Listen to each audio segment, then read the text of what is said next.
Hello বন্ধুরা, কেমন আছো তোমরা সবাই? আজকে তোমাদের সাথে আমি আমার অফিসের একটা লাঞ্চ থালি শেয়ার করছি। অ্যাকচুয়ালি এটা বৃহস্পতিবারের দিনের ভিডিও। ওই দিন নিরামিষ ছিল, তো প্রথমে ভাত, একটু আচার, আর এটা হচ্ছে হিংচে আলু ভাতে, হিংচে শাকের সাথে আলু ভাতে। এটা আমার দারুণ খেতে লাগে, দারুণ। আমার ভীষণ পছন্দের একটা খাবার হচ্ছে এই হিংচে আলু ভাতে। তো এই হিংচে আলু ভাতেটাকে দিয়ে ভাতটা ভালো করে মেখে খেয়ে নিয়ে তারপরে আর একটুখানি ভাত নিয়ে নিলাম। ভাত নিয়ে এবার তার মধ্যে নেব হচ্ছে কাঁকরোল ভাজা। আচ্ছা, তোমাদের কার কার কাঁকরোল খেতে ভালো লাগে আর কার কার করলা খেতে ভালো লাগে আমাকে বলো তো।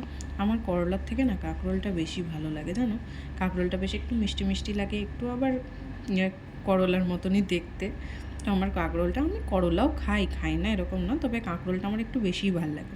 তো কাঁকরোল ভাজাটা ভালো করে ভাতের সাথে মেখে নিয়ে একদম সুন্দর করে মেখে ছেঁকে টুকুস করে একটা বাইট আমি মুখের মধ্যে দিয়ে দিলাম। আহা, কি শান্তি, কি ভালো লাগছে খেতে, মুখে হাসি ফুটে গেছে একদম করলা ভাজা খেয়ে, কাঁকরোল ভাজা খেয়ে। সত্যি কি ভালো লাগছে খেতে। দিয়ে খেয়ে নিয়ে তারপর আর একটুখানি ভাত নিয়ে নেব।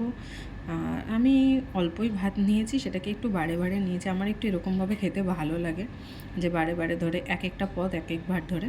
তারপরে পেঁপে দিয়ে ডাল। আমার না ডাল এমনি খাওয়ার থেকে ডালের মধ্যে পেঁপে বা কোনো রকম সবজি এই ধরনের জিনিস থাকলে আমার বেশি ভাল লাগে।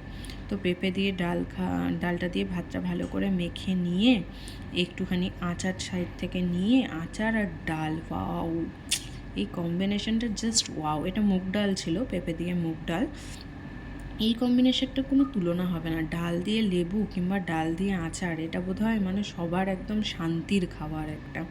তো ভালো করে ডাল দিয়ে ভাতটাকে মেখে নিয়ে খেয়ে, আর সাথে ছিল হচ্ছে পোস্ত, ঝিঙে, আলু, কুমড়ো শাক সব কিছু দিয়ে একটা পোস্ত। তো পোস্ত আর ডাল দিয়ে ভালো করে আমি ভাতটা কমপ্লিট করি। যেহেতু নিরামিষের দিন, তো এইটুকুই ছিল। আর এর থেকে বেশি আমি খেতে পারবো না, কারণ আমি বেশি একসাথে খেতে পারি না, হাঁপিয়ে যাই আমি খেতে খেতে। তো চলো, আজকের জন্য ভিডিও এটুকুই। আমি আমার খাওয়া কমপ্লিট করি, দেখা হচ্ছে পরের ভিডিও। টাটা।